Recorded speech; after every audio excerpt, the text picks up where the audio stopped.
After the highs of a morale-boosting win last weekend, came the lows of a disappointing midweek defeat to arch-rivals Brighton, as the Seagulls saw off the Eagles. But there was extra reason to celebrate Saturday's 2-0 victory over Burnley, as Crystal Palace recorded their 100th Premier League win. Just 22 teams have reached that milestone, but Palace won't win any prizes for speed.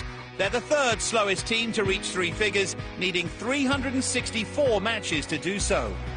Wilfried Zaha failed to get on the scoresheet in either match, although he did earn his side a midweek spot kick. That's now a run of 9 games without scoring for the Ivorian talisman, who often single-handedly carries the hopes of Selhurst Park supporters. His 3 goals this season still make him the club's joint top scorer, but just 3 of his last 20 shots have been on target. Andros Townsend, Zaha, they're doing their bit. Zaha more than anyone seems to be so key to the way they play. But they need to get that centre forward up there who's going to go and score the goals, produce when they really need to produce, and go from there. But for me, they will be away from the relegation zone. I can't see them going down because they've got some good players, but they do need to start adding some additions in January.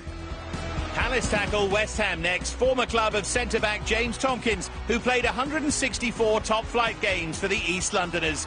He's formed a formidable partnership at Palace with Mamadou Sakho, who signed early last year. Since Sakho's debut, the Eagles have won over 48% of games that both men have started, compared to just 20.5 without one of them, making them key to Hodgson's defensive strategy.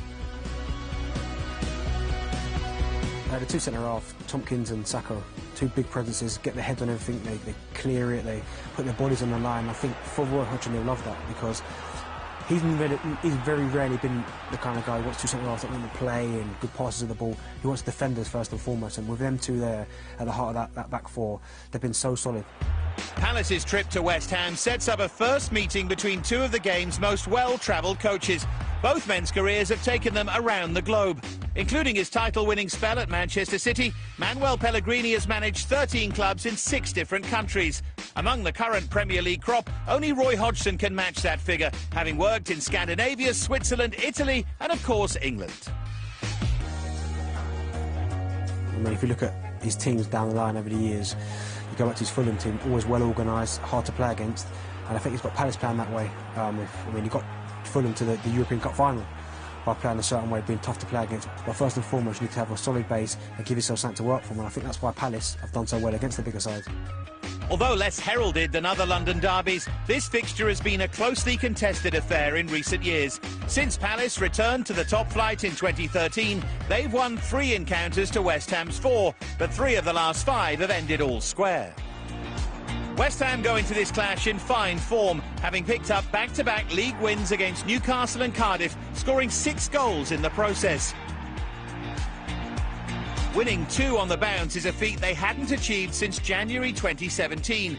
Since then, they've played 69 league matches, but Hammers fans may be optimistic they can now go for win number 3, something they've only managed 7 times in the last 10 seasons. With 4 goals in his last 5, Felipe Anderson has settled in well since moving from Lazio.